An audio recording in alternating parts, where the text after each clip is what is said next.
Vanessa, let's go back to Ukraine and more specifically Poland, because a bit of a scandal, or furore has kicked up over grain from Ukraine. Yes. Well, I mean, there has been a furore for some time because of a glut of cheap produce that's coming in from Ukraine that is damaging the ability to earn money and to survive of farmers in the 5 neighboring countries to Ukraine.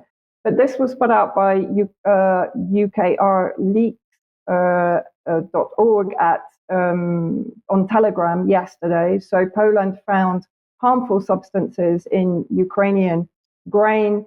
The control chamber claims that out of 73 samples imported from Ukraine, salmonella was detected in 17, pesticides in 17 more, GMOs in 11, and myotoxins in 6.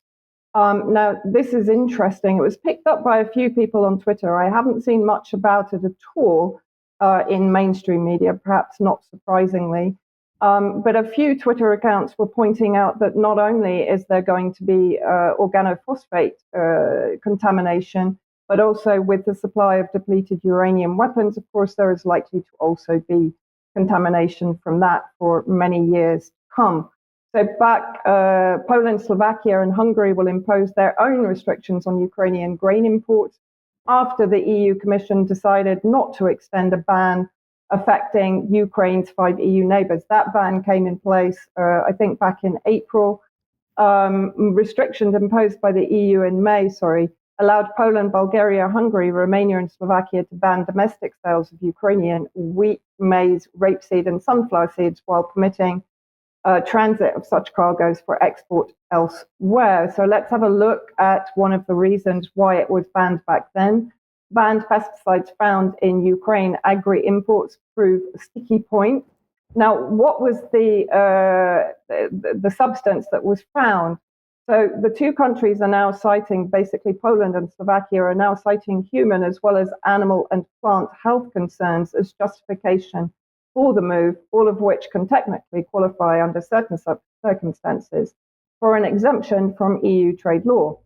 According to reports, 1,500 tons of wheat imported from Ukraine into Slovakia was found to contain chlorpyrifos, which is an organophosphate, a pesticide banned in the EU back in 2020 and also banned in the US now, despite the fact that it was not intended for the EU internal market, but for third countries, which I guess means third world countries.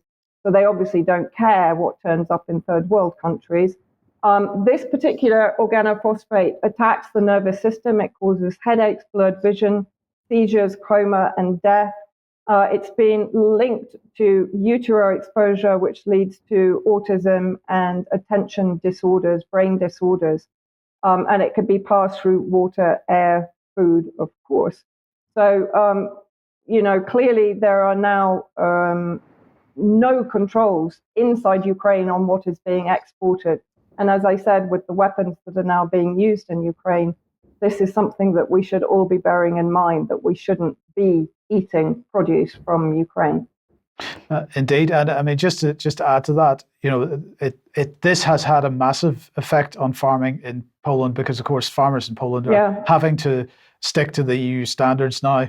But in the meantime, the cheapest possible grain has been imported from Ukraine, and of course, this grain was never intended to be used actually for human consumption, but it is ending up in human food chains, and so But on the other point to make here is just very briefly, Vanessa.